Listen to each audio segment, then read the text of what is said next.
surroundings. Lee Sin, Veigar, Tahm Kench, Twisted Fate, Karma, Diana all banned away. Are they next door neighbors, or is it more of like a bunk bed type situation? Ooh, Top bunk, lower bunk. Because right now, FlyQuest is above them, so they get the top bunk. That's true. If FlyQuest just jumps up on their bed and slams through it, it's EG that's going to the hospital. And EG wants to change that. God. Now, we've got the Nautilus locked in for him. Man, this has been such a popular support pick recently. Yeah, it has. I mean, people are just really having high value on guaranteed engage. Point and click with DR. A lot of teams over the last couple of weeks kind of strayed away from that, and we're seeing some of these compositions where it's like, ooh, we have Thresh as our only engage, or it's a Trundle, or maybe you can hit Ahri Charm. And a lot of those teams lost. And so I think people are kind of defaulting back to multiple forms of hard engage.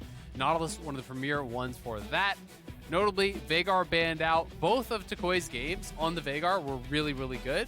And also winning against top teams, winning in a way where he was the turnaround. They beat TL and 100 Thieves when he played Veigar. Yeah. Pretty good teams to actually take down, and he was a big part of that in both of them.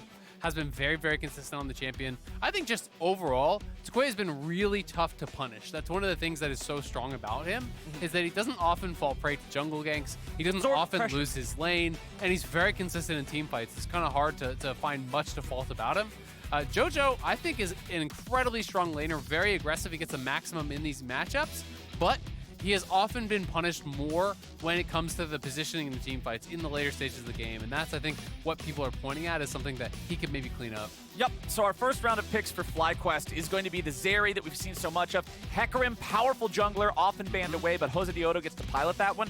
Interesting response from EG, locking in the Xayah. This is not a very common champion right now, but it's very good against must-commit type of dive like Hecarim. Exactly, that's what I was going to say. It's really good counter-engage. You can absorb that dive in. Hecarim ults in, you ult his ult, you dodge the fear, the feathers pull through. Plus, you can also just hold on to the feathers. This is one of the kind of underestimated things about it, is that if you are a backline carry, like if you're the Zeri, your Hecarim ults in, Xayah ults and just doesn't actually use the blade collar, you can't step past that line. If you walk in front of the feathers, you will die. So it becomes very, very scary.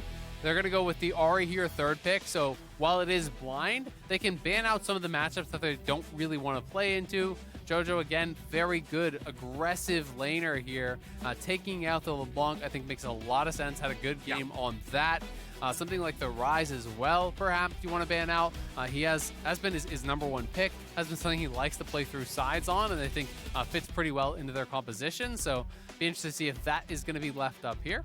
And because the roles are desynced in the first half of the draft, it means the bans will be too. Yeah. Just like how you're talking about FlyQuest is able to ban away some of the bad matchups for their mid laner, EG can take out some of the matchups for their support that they think will be most useful for FlyQuest. That Leona versus Nautilus that we got to see in the last game. They don't want to allow the Leona to go over. Tryndamere now also banned out. They don't want that split push threat. And now the Rise, as you were talking about, that's the last ban for FlyQuest. Yep, so Trin going to be banned out. They can go engage supports here still if you want, but it's also a really good Yuumi angle if you want to just have that kind of supportive style. Yuumi Zeri, really good combo. Also pairs very, very well with Hecarim, so I would be a pretty big fan of that pick. Rakan, if you're going for that, you're not playing for lane. You know, this lane, I think, is generally pretty crap, but you have really, really good engage in the team fights. Really good follow-up for the Hecarim. Now, there's two forms of that super hard engage. That's kind of what I was talking about from the previous game. So we'll see what the last pick is going to be for them. Obviously, saving Kumo's pick for last. Yeah. And what will they go blind? Is it just going to be like an impact Gnar? Or is he going to go towards a tank? It feels like he hasn't really been on tank duty this split. Graves as the option. Okay. So instead, he's just going to go and say, all right, no matter what the pick is, I can kind of invalidate it by pushing, right? And that's kind of what Graves tries to do. And I really like the Sylas pick here, too, because there's some powerful ultimates to steal. Rakan ultimate can be very useful. Hecarim ultimate, just turning yourself into a torpedo and jumping into the back line. Something I haven't seen. I haven't actually seen Zeri's ult stolen. Do you get the speed stacks and everything? I assume you do on every hit of damage. So usually the default in these things, I would have to read the Zeri tooltip. Yeah, I don't know that. Because a lot of the buffs that champions get are like, Riven! Okay! Kumo's breaking out the NA special. We got the Riven top lane into the grave. Oh, baby, let's go. Forget Zeri passive. Who cares? We don't care about that anymore. We got Riven in the top lane. I was going to say, you know, I wasn't expecting a Riven. God, no. But a lot of people are going towards some of these aggressive melee matchups into the Graves because Graves can no longer go Hull Breaker. This is something that they're going to have to focus very, very heavily on. We'll see if Jose can get up there and get Kumo ahead to take over this game.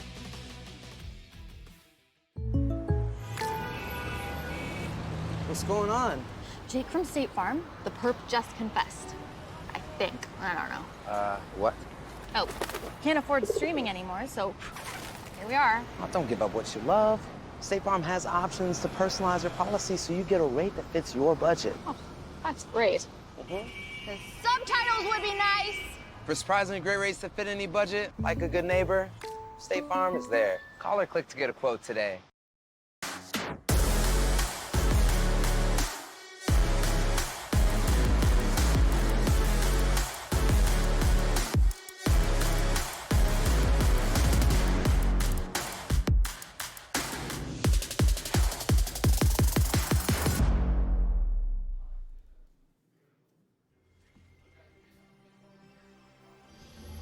Welcome, everybody, to our second game of the day. It's Evil Geniuses versus FlyQuest, and that last pick of the draft has to be on everybody's mind. They might run into each other. Riven in the top lane, but both teams grouped up as a 5-man squad here at level 1.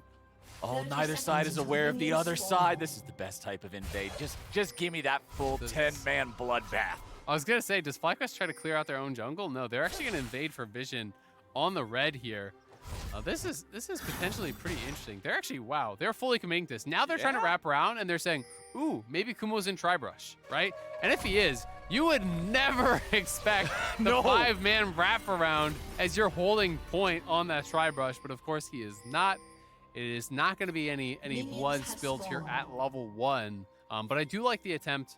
I have to point out, Kumo, pretty bold rune choices. It's not resolve secondary, as you almost always will see people take second wind into range matchups as a melee. He is going Transcendence, Gathering Storm. So this is full on scaling runes here, in the top lane as his secondary runes. He is of course playing D Shield, but this is punishable. So we'll see what impact can get done in that 1v1. Because he's going to want to just try to keep Riven locked under the tower where, Riven, you win this matchup by finding aggressive trades, by finding the angles to really go in on impact, especially post 6, looking for those all-ins when he's vulnerable. So I just looked up, I looked at the wiki and I looked at the description of Zeri's ability, and it does not appear that the stacks for Zeri's ultimate are dependent on anything else in the kit. So the movement speed should transfer, I believe. So Race Car Sylas is on the table. Race Car Sylas, beep, beep, I'm a Jeep. We'll see if he can manage to break the speed limit or not, but down here in bottom lane, the 2v2 is already starting up, and it's Danny and Vulcan getting the better of him. Yeah, we'll see. Probably not going to steal the ultimate, so it probably doesn't matter at all. Well, at least we discussed it. We had to be prepared, Mr. Azael, and JoseDeodo is prepared to go in after Inspired. Johnsun just skates over the wall. He's ready to join the fight. Afro's almost dead. It's going to turn violent. Aphromoo jumps in and flashes back over the wall. JoseDeodo is sent to the glue factory. The horse is gone, and it's first blood over to Danny. Man, FlyQuest, they had the quick collapse onto Inspired, but you have got to consider the rest of the champions that will join. Level 2 Zeri, level 2 Rakan, not very threatening. Vulcan gonna have a lot more value, in that scrap, and really the level 2 Hecarim as well. It's like, unless you can get a 2-man fight and just take down that Viego, you're not gonna have a lot of value going forward from there. So they do end up getting punished. First blood over onto this Xayah. Danny grabs that. And Danny, I think, has been having an incredible year, is way up ahead in the total kills standings. I think he has been having a standout year. His laning has improved with Vulcan over last year. That was the main criticism for him last year, was that he's always behind in lane. It's no longer the case this time, and he is still very consistent in the team fighting. So Danny really developing as a player into someone truly special. Feels great that Evil Geniuses can get that early money on him, get Xayah scaling up. This is one of those champions that's very, very scary as she goes forward in the game, right? Like, this is one of those typical crit marksmen that once you hit 5 items, it's like, all right, you're going to get shredded. Vulcan goes mid now looking for the level 2 roam play on toucouille, but just as you were talking about in Champ Select, Isaac, toucouille is exceptional at absorbing pressure. He is really, really good. And one of the things, I mean, this I think was a pretty smart path here, from Vulcan, because he came and he did a wraparound from topside, right, which is kind of somewhat more unexpected for the support roam. toucouille is very good at playing to his strong side of the map, playing towards that side where he will be a little bit more safe. In this case, nothing forced, doesn't panic flash, sees the hook's gonna go wide, doesn't step into it. Now Jose's ready to follow up. Jojo ends up getting baited into a bad situation, and it's a kill back over to FlyQuest. A nice little counter gank there from Jose, but it's engaged on the bot side. Aphro should just be able to E out. And yeah, I mean, they had full knowledge that Jose was there. Jojo, I think, felt safe because Inspired was in the area and actually was able to kind of push Jose back, taking away those Raptors, but Jose just says, well, you take the Raptors, I'm going to take your mid laner. Jojo goes aggressive, the charm lands, and that bought the time for Jose to get in there. Now, though, trying to look for the dive. Kumo's got to play around these Graves auto attacks. Yup, trying to use the turret to block the auto attacks, but Impact's got a good flash, and Kumo is down. That is really rough. Dying there with the wave at your tower. He's already down a good 10 CS, and it wasn't the jungle who took the kill. It is Impact. So Impact going to be way up on the value for this buy. Jojo, though, is he going to die again? Face checks the brush. There's not a ton of damage here between Hecarim and Rakan, so Jojo's lasting a long time. Nice dash there to get away from the grand entrance. Jojo stays alive, but he's headed right back to the base with no TP. Yeah, that feels a little bit rough. Going to have to head back immediately. But you compare the buys, it's CDR boots versus the pulse-rated Dirk plus the longsword on top. So combat power, Impact way ahead, and that is problematic because Riven needs to play aggressive in these matchups to really have threat. Yeah. You don't want to just sit there and farm because Graves push faster than you, and Graves will just push you to your tower and harass you on all the range minions. That's kind of like what your goal is in this matchup. Every time he steps up for a range minion, you auto him, you Q him, you smoke screen him, you just harass him on that. So we'll see what Kumo can get done. Still, some respect has to be paid because the massive amount of stats that are given to you when you use your ulti there, you get a bunch of that bonus damage. You get the flat AD as well. It's even this early on, 17 AD, so it is a lot of bonus stats, and Riven's all-in is pretty threatening, but if you can't find an all-in, the lead is going to get worse because Impact should be able to push him out of lane, I think, pretty simply. Yeah, the lead's already 1,500 gold here, 6.5 minutes in. Evil Geniuses have their jungler around the bottom side. Inspired still not level 6, though, so going for a straight-up turret dive versus 100% HP opponents is very, very risky business. Back here in mid, JoseDeodo's hanging around, only level 4 here on the jungle Hecarim. This is normally a champion that's known for being able to clear camps very quickly, but he's at 28 farm versus the 44 of Inspired. JoseDeodo is behind the curve of the game significantly, and Inspired is now moving in, trying to take even more of that tempo away. Jose's got the smite, so at least he'll hit level 5, but his red buff is going over to EG. And I love that he's just playing towards this invade towards topside. Kumo, though, getting aggressive here. Not the right choice, I'll tell you that. Kumo at 100 HP. He's got to go home. He's going to lose 2 plates and a full wave. This is horrible.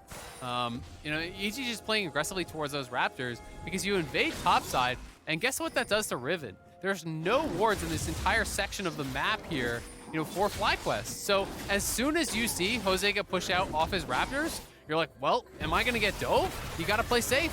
Oh, but a nice attempt coming out from FlyQuest here. Jojo's ready to go right back in. They're going to find the first kill on Aphromoo with Jojo getting away. toucouille falls next. Inspired's going to reset City, but he can't quite make the full trip. Johnsun picks up 1, but Danny wants to get the counter kill and barely misses out. 5-3 game overall. They're getting scrappy. Yeah, really big fight there. Jose trying to evade, trying to get something done on the other side because they, again, are falling further and further behind in the farm department. But it is going to be a tough one here. You look at this invade. EG was ready for the answer. Danny was already there, already spotted the Hecarim coming in, had the pink ward down. The whole team comes for the collapse. Viego just comes cross map to look for this scrap because they have the stronger 4v4 here. Inspired is level 6, Jose is not, and that is such a big deal. The resets from the Viego are going to be massive in this, and Jojo was the main target, but he stole the Ahri ultimate and just uses that to dash to safety while Viego is running wild in this fight. Would be a very different story.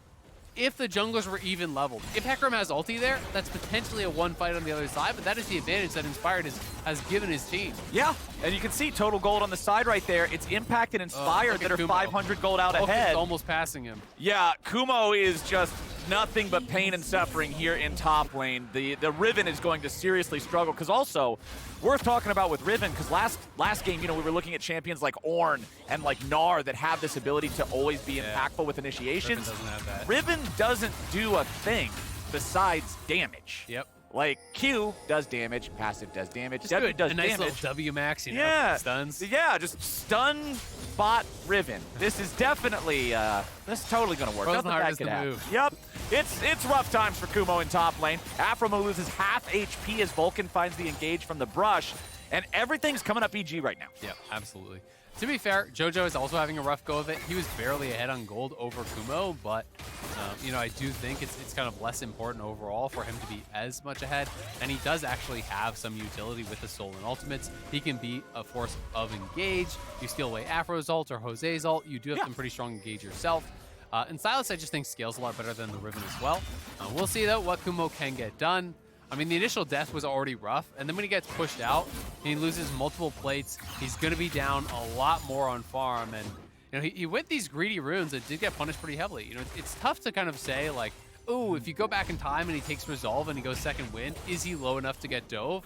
I don't know for sure, but I will say that's going to be in the back of my mind if I went Gathering Storm instead of Resolve secondary for second wind, because he was actually pretty close to living that dive. If he had a couple hundred more health, you know, I don't think can actually go for that play. And when that works out, it's just so rough from there. Okay, we've got backup for both sides. The junglers are positioned. They are ready to go. But is either side going to take the bait? Danny's missing a little bit of health. Everybody else 100%. No Drake available to fight for, so you can't just walk away and try to take an objective instead. So, okay, everybody's going to back off. There's no play to be found here in bottom lane. Inspire to walk back up towards mid, throw the Hallowed Mist around the wall. Jojo and toucouille both at full HP, however, so there's not a whole lot for Inspire to do except clear out the wards. Yep. It is also worth noting that Danny is going the crit build here. It is not going to be the lethality, which is gotten so popular on Xayah. It's almost always what you see these days. It's just lethality Xayah for these really deadly blade callers. People just, I think it's one of those things where it spikes earlier. You know, it's very, very threatening. This is more of like the higher DPS scaling build when you can get to the IE and get to the later stages of the game. You can Random press in the hyper carry front type line. of build. Exactly. And if you think, hey, all I'm going to be doing is like running away from Riven and Hecarim, you know, and these kind of champions and just autoing them, then I think that makes a lot of sense. So his read may just be, all I'm going to do is hit a tank anyway. So I'm going to go for this really high DPS build. Aphro, though, trying to make a roam towards this top side, hoping that Impact would overcommit. They want to get a kill back because there's just no way to compete in the 1v1. Impact already has this mythic completed, and Kumo is miles away from his. Boots, pickaxe, ruby crystal versus full eclipse. Yeah. Which is a very strong mythic for just quick skirmishes anyway. Like, Graves just hits you with 2 bullets, backs away, cool. And Kumo has no sustain, right? Like, you don't have Resolve secondary, you don't have any sort of sustain, you know, in your items or in your kit. But he's going to go in. Kumo's trying to do it. Aphromoo coming in to help him here. Goes for the engage, the flash, the knock-up. Impact's trying to stand and fight. He flashes away himself, but he is still ignited. Impact stays alive through it, and Kumo's got the kill thanks to Aphromoo. Nicely done there from Kumo and Aphro. Getting that kill back on the top side was absolutely necessary. They're trying to punish on bot side with the dive. And I think they'll do just that. Vulcan gets away from the last turret shot, so it's 1-for-1 across the map, but toucouille is picking up some turret plates here in mid. Yeah, almost a trade. You know, if Johnsun could have got that 1 kill on bot side, that would have been really good cross map for them. Still, not bad. Kumo going to be going down, or rather getting that kill up for himself on the top side. Johnsun dies on bot, but they get the plate in mid. They deny some farm from Jojo. So all things considered, still a pretty good turn of events there from FlyQuest, but EG has just been outlaning them. They've been getting way more jungle farm, and as a result, they're 2K up. Evil geniuses, man. Evil geniuses playing some aggressive League of Legends here early on. I like the fact that Impact tried to outplay it up there in the top side, almost got himself away, but unfortunately when the other guy has flash, it's not really going to happen that way for you, but still sitting really well, like in a really good spot up here. I mean, he's got, what is that, like 4 waves worth of a lead there in terms of farm. Jojo's going to shove toucouille back here a little bit. toucouille can't do a whole lot to fight back just because Vulcan would be there and he doesn't want to get jumped on. We do have our next Drake here in 15 seconds. Evil Geniuses with control over the bottom side. River to kick it off. They are down 1 Drake to nothing. Inspired will throw out the mist, move into the enemy jungle. He knows he has backup behind him. Smites down that enemy Gromp. So that does mean that we are going to have a bit of a delay on his smite, so Evil Geniuses are not super eager to start up the Drake without that, and they'll just head back to the lanes for now. Yeah, or they think that there's just not going to be a contest, because it looks like he's just going to do it anyway. Okay. I think they do have the read on that. Jose's just going to go towards top side, and he hasn't been spotted yet. So, you know, if he can actually pull off a dive on top side, if you can actually combine and kill off this Graves again, it's not a bad contest here. But Graves is level 11, is actually scouting for the Hecarim, doesn't spot him. Oh, but he was right there. As soon as he walks into the brush, Jose's like, nope, nope, nope, nope, nope, nope, nope, nope. Horse versus a guy with a shotgun. It's a natural counter. It is not a historically favorable matchup for the horse. There are multiple VODs. This is the worst Pokemon matchup there is. Yes, this is, yes. The shotgun type. Shotgun versus horse. It's one of the worst types you can encounter. I just now realized saying VODs for that is actually super grim. It is. I was just going to go past No, I wasn't going for that. What kind of VODs are you watching? I meant historical examples, and I was just like, oh, VODs is the eSports version of that, but then I had one of those, the Mr. Incredible with the black and white face. I had one of those moments, so my bad on that one. It's one of those crossovers where you're like, ooh, doesn't really work. Yeah, I'm like, ooh, probably should have left that one. You can have the nice, like, happy crossovers where it's like you're talking about your birthday and hit level 16. Yeah, you know, man, whatever. feels great, but no. Talking about snuff videos of horses. VODs of the historical matchup between shotguns and horses is... Don't Google that. Should have left that one in the drafts. Anyway, we're back here for what could be a topside river fight as we have the Rift Herald started up by FlyQuest. JoseDeodo on that one. Stasis from Vulcan to keep himself alive as he gets caught out. And FlyQuest immediately collapsed for the kill, 1-0. Evil Genius is now backing out. I don't know if they have anything to fight this with. Jojo's level 11 here with a potential Soul and Sylas ulti. Maybe they have a move, but nope, they're not going to go in after that, or are they? It's Aphromoo dying first as Jojo gets himself away, and Evil Geniuses have already found 2. Inspired keeps on chasing, looking for the stun and the damage. There's number 3. FlyQuest might have got the Herald, but Evil Genius has got the fight. Yeah, FlyQuest thought they had numbers there, and they figure, hey, it's 5v4, we can take this, but they're missing all of their key abilities.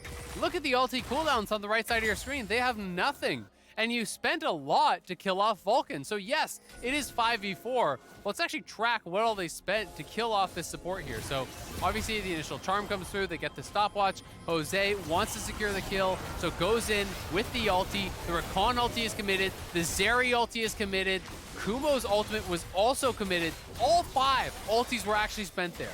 All 5. You look at the other side, and you still have 3 of 4 ready to go. You have the ability to really combat this, and it's also very difficult to fight forward into Xayah in a corridor like that. You cannot follow up because Xayah will layer the feathers across, and no one can enter that zone. So FlyQuest, you know, really getting a little bit too big for their britches, getting a little bit overconfident there in that situation, knowing they had the extra man, but not tracking cooldowns. You just can't kill them off. It's amazing how quickly a good play can become a bad play in League of Legends. I mean, that looked really nice for them at the start. Get the free pick, get the objective after, okay. But now we're looking at the top of the screen and I see a 4,000 gold lead for the side of Evil Geniuses in 17 minutes. That's rough. I mean, it was about like 2.5 or something, I think, you know, going into the Herald play, maybe 3. You know, but if you get that kill, you take the Herald, you get a tower for yourself, you know, you close that gap, get it down to around 2K, you know, saying, hey, kind of come backable. But they lose the fight, they get 3 more deaths, and they lose their top lane tower off that. Plus, mid lane tower is also incredibly low, and very likely to go EG's way here pretty soon. So bad kind of going to worse there. They overextend on the play, wanted to get more, aren't able to do so, and it's looking tough. Things just keep going from bad to worse in topside, man. The side of FlyQuest, what is that? Riven's now down about 40 CS, shrinking it down to 30 here. She farms up the wave that was crashing into the turret. She's finally got Gore Drinker, but when you look over at Impact, he's got the ingredients for his next lethality item, just needs to combine them. And he's got tower. Yep, there. Hey, there's your combined money. I think that it's going to be a second item for Impact on his next recall as he'll dash back over the wall and get into position as Kumo shoves out the top lane wave. when he sees that Graves isn't here, it's time to take advantage and shove this wave out as much as you can, because once he's back, you got to go home. Yep, exactly. He's going to try to reset the wave as fast as possible. Graves looks like he's just doing Gromp, and then likely will move up to catch the wave on tower. He hasn't seen a lot of members on the map, and none of his team is on this side, so he doesn't want to show too early, just in case someone's in the brush waiting for him or something like that. But, you know, for FlyQuest, I think they have to kind of continue looking for picks. You got to try to play through sides. I'd like to see them just continue to send Riven out to the side lane, have either JoseDeodo or Aphro just ghosting him, playing behind him. And when Graves looks for that fight, looks for that scrap, you try to take the 2v1 play, you try to get an overcommit and get a kill, because that's a way to buy yourself some time and get the Riven to a point where she can be relevant. Because she has got to be a factor in this game, or I just don't really see FlyQuest winning. Everybody on FlyQuest has tickets for the struggle bus right now, and the bus is topped up, man. Gas prices don't matter to the struggle bus because it is ready to... It runs on tiers. Yes, it does. 5,000 gold's worth of tiers. Yep. In League of Legends, a tier costs, what, 350 gold? Wow. 5,000 divided by That's that is... 12 and a half or something? It's like, wait, no, 350 times 2 is 700, 5,000 divided by 700, 7... I'd say 400 gold, Mr. Flowers. It's like 14, and then some change. And with the change... It's 400 gold for a tier. Is it 400 gold instead of 350? All right, I screwed it up. It is. That's my it's bad. Okay, so yeah, it's tried like your 12 then. best. Yeah, I tried my best. I thought I was being cool with math. Wait, that's what happens when you do math on broadcast. Yeah, it's you okay. committed the deadly sin. I'm just going to leave it up to Freak from now on. He's the one who knows how to do that, not me. I'm going to say Scorpion stuff. As Jojo going after toucouille. We got a battle of the Ahri ultis, and it's toucouille saying he's got the real deal. Jojo's got to get back over the wall. Tries to re-engage there. If that stun would have hit with a Kingmaker follow-up, now Jojo's going to die. The collapse is in, and critically, Kumo gets the money. Yep, Kumo getting paid there. Johnsun pretty strong as well. Unfortunately, Danny is super strong. So, you know, that's always going to be a bit rough. But he is closing on that next item here. Almost has his Titanic. A lot of CDR in the back pocket here of Kumo. And, you know, the scaling runes are going to be starting to kick in. So that is very nice. And we pressed at the 20-minute mark. So he has 2 stacks of the Gathering Storm. You know, he has Transcendence post level 11 is always kind of that benchmark that you want to get to. Because that's where on Champion Takedown you get the 20% off of your basic abilities. Yep. You have the basic ability Haste, plus that, so if you can start to get some fights, get some kills, plus a lot of flat CDR. I mean, he basically has the garage sale of CDR. You know, he got the Gore Drinker, and then it's Caulfields, Lucidity, Kindle Gem. Get those abilities to be really low cooldown. Look for the chase down because you need multiple rounds of abilities generally for that Riven in a 1v1 to get those kills. And man, when we're talking about the items of the different players, of the different characters on our map right now, Guardian Angel on Viego is a huge one. Allows him to just dive in, fully commit for any of these kills, always be ready for a reset without worrying about the punish. And that's one of those things where, to me, it feels very much to go GA second, you basically have to think that the game is going to be decided at like one critical moment, at one critical fight. Because if you're continuously scrapping, GA is just straight up worse than like a Death Dance, right? Or really any of the other options, because all of the power is kind of in that passive. So to me, the read here is we are going to fight at this next dragon because they are going to contest us at our 3rd dragon. They're not going to want us to get the Hextech Soul, and I'm going to have GA for that fight, and I'm going to be the difference maker in that fight. Yep. Kumo charging up 1 stack of Q, their 2nd stack of Q. And where are we at, buddy? What's it gonna be? I don't think he's got a whole thing he can do at all. Dredgeline! Not quite gonna hit him there. Nice sidestep from Kumo to make sure he doesn't get hit, because if he does, I'm pretty sure that is a death with the follow-up of everybody else nearby. But it's still tier 2 turret picked up for free from Evil Geniuses. Now FlyQuest trying to see if they can respond anywhere else. Jojo under a little bit of pressure from Johnsun and Aphromoo, but it's not like they can dive Sylas with just the 2 of them, so he's not that concerned. JoseDeodo now backing as he was clearing out the enemy jungle, trying to get something around that top half of the map. EG once again in FlyQuest territory. They know how much of a lead they have, Azael, and they are looking to choke FlyQuest out of the map. And it's just such a good way to actually play. You know, choke them out of their enemy jungle. Danny is so powerful in these corridors. I've already touched on it, so just invade the enemy jungle with 4, with 5. If they try to counter-engage, you have the Xayah, who is just going to be so dominant in any fight in that tight corridor. So Kumo on the other side, they're just trying to get something back. They're trying to fight away from them, but it is now over 5,000 gold in the advantage. Very, very tough to come back from. Kumo, though, should at least get this tower, so it's going to be some more gold in his pockets. And that gold lead will be closing quite a lot off the back of this. So, you know, down under 1,000 gold, still a big lead. but he does have his 2 items. He does have the scaling runes. So I think it's fair to say, he's going to be relevant, or at least has a potential to be relevant on the Riven at this point. It's no longer just like absolutely getting run over. And as you talk about 2 items, I do want to point this out because you're mentioning, hey, you expect a big fight around the Drake. And in our previous game, we mentioned how Zeri only had a Trinity Force, only had a Tiamat. Johnsun at least is at that spot with Trinity plus Titanic where the Zeri will feel better to play in the team fight. And he's going to need to step up too. Honestly, everybody on FlyQuest, when you're down 5,000 gold, you can't have anybody asleep at the wheel. It's always just tough because you're like, hey, he got a 2nd item. Good job, pal. And then you look over and Danny has his IE. Infinity. Yeah. Like, well... Okay, I'm doing okay, but this guy's doing better. Exactly. So it's tough, right? And Danny, I think, is going to be such a hard target to actually take out. And when he is this fed, it's hard to imagine them winning a fight without getting a pick on him. But when he has Cleanse, when he has Flash, when he has the ulti, it's a tough dive to pull off. You know, everyone else on EG is going to be fairly kind of tanky, fairly difficult to actually knock down, and Danny is going to be very, very evasive. They knock down the tier 2 here as well. They get that mid lane prio. Now they know Kumo is answering that wave, so they can move in and try to retake vision here around the dragon. Just trying to make sure that there's no sort of flank angle. That's what Impact's doing. He's actually hunting for the Rakan, hunting for any sort of engage that could be wrapping around them. Alrighty, EG, let's see if they can get their soul point or if FlyQuest can stop them here. Honestly, a big team fight loss here for FlyQuest feels pretty damning for the whole game. So it they feels... have to have a good engage from Aphro. Yep, it feels like now's the time.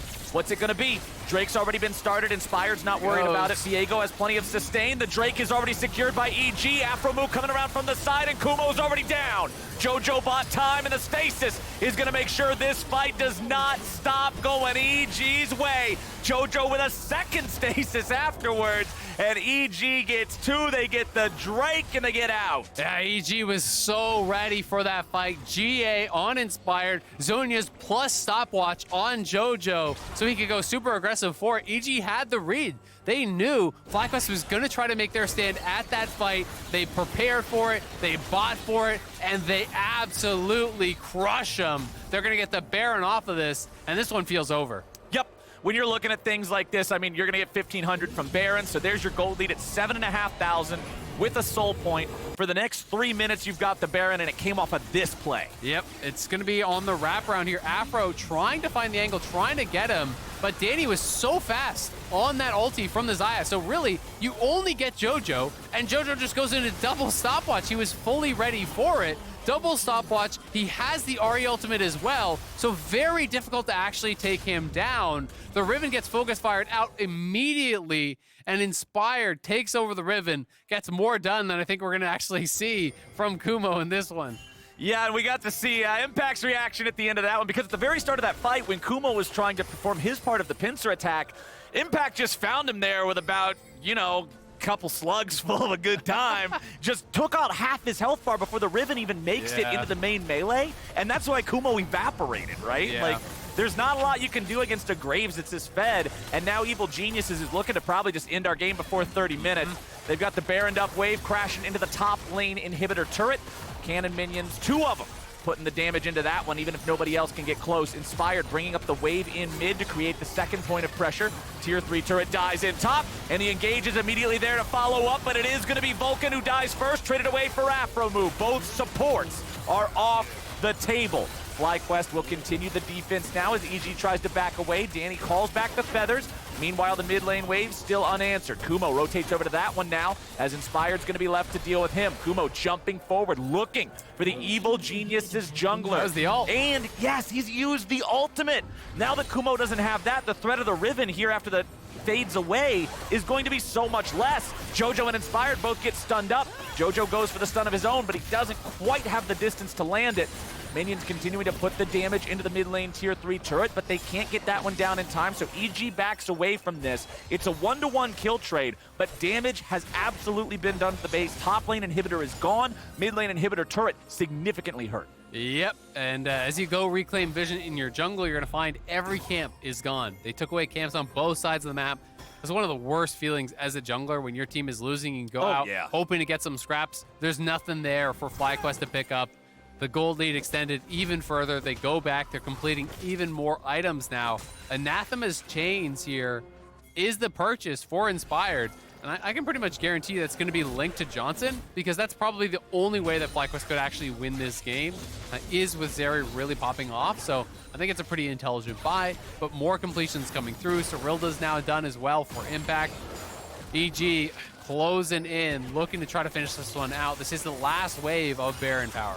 Yup, exactly. They saw they had 15 seconds left. They wanted to just make a beeline straight for the enemy base and get some value there if they can. Everfrost not going to stop JoseDeodo, who's trying to run around on the front line. He's already dead before I can finish my sentence.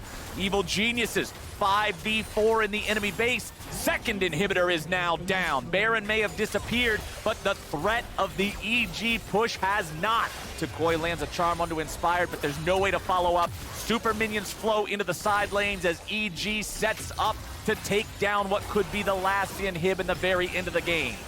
Yeah, Jose was trying to posture to kind of think they're just going to dive. Vulcan, Flash, Dredge Line damns Kumo to another death, and now it's FlyQuest running for their lives. toucouille the only one left, and Evil Geniuses are ready to end the game here and now. The kill happens on the stairs of the fountain, and EG, looking to repeat Super Week success, are just about to put FlyQuest in the dirt. JoseDeodo buys a little bit of time, but oh man, there ain't anything else to find. He might just die to the minions. He'll walk through the base gate and head out into the wild blue yonder as EG heads straight for the Nexus and a win against FlyQuest. This is a huge win for EG, going up against one of their close opponents in the standings here.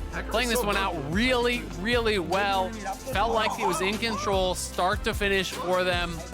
Great counter jungling from Inspired. The early dive onto Kumo set him so far behind, it felt like he was not really relevant from there. It was very controlled. They get an early kill as well onto Danny, and it felt like Danny was off to the races. He played a pretty immaculate game. EG just had all the answers that they needed. Confident engages as well from Vulcan. You know, this is one of their major opponents that they had to take down, that they have to prove that they are better than if they want to be in the upper bracket. They do that, and they start off Super Week to the bang.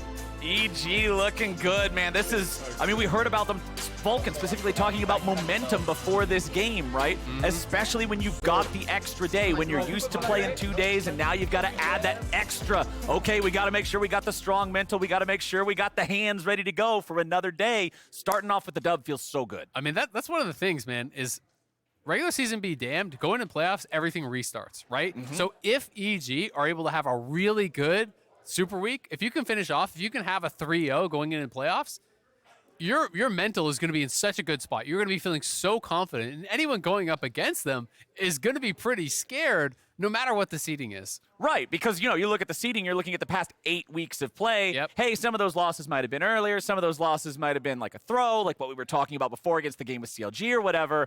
But if you look at their last 3 games, and their last 3 games are just smack, smack, smack. It's like, I don't want to get smack, smack, smack. So now I don't want to play against Evil Geniuses. But Evil Geniuses just showed how scary they are to play against. And it's time for us to join the Tigress and the victorious